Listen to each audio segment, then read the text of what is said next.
Hello বন্ধুরা, এই যে এক চাচাকে দেখতেছেন। চাচা আজকে শাক বিক্রি করার জন্য রাস্তার পাশে বসে পড়ছে। তো আমি জিজ্ঞেস করলাম, কাকা এই শাকগুলো কোথাতে আনছেন? উনি বললো বিলেতে আনছেন। আমি বললাম ঢাকার শহরে আবার বিল কোথায় পেলেন? নামাতে আনছি।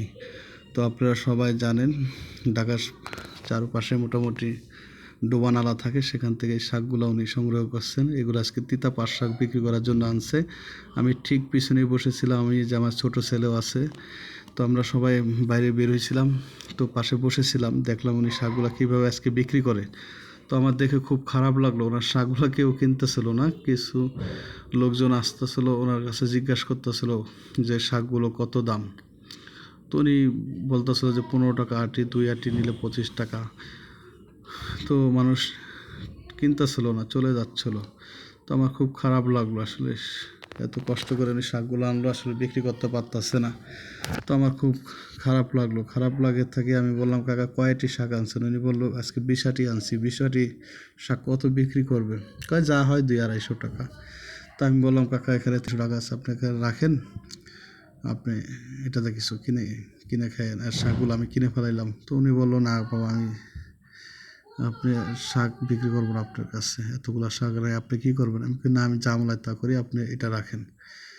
তো উনি এক পর্যায়ে রাখলো। রাখার পর আমি বললাম, কাকা এই শাকগুলো আবার বিক্রি করেন আপনি, দেখি কত টাকা বিক্রি করেন।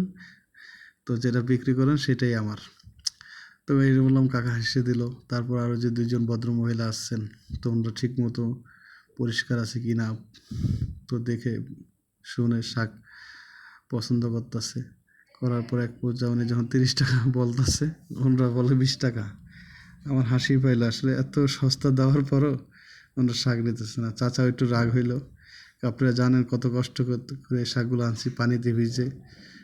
হ্যাঁ, আপনারা উনি বুঝাইতেছিল। তো ওনারা নিবে না, দেখেন ওরা খুব সস্তায় চাচ্ছে। তা আমি তো কিনে ফেলাইছি শাকগুলো, আপনি বিক্রি করলে করুক, না করলে নাই। তো আমি ওনার টাকা তো দিয়েই দিছি। আমি দেখতেছিলাম মানুষ আসলে এইভাবে মুরব্বীদের কাছ থেকে আরও সস্তা কীভাবে কেনে। মানুষের একটা বিবেক থাকা উচিত। এই ধরনের বয়স্ক লোকের 10-20 টাকা বেশি দিলে কী হয়? তো ওনারা শাকগুলো নিতেছিল না।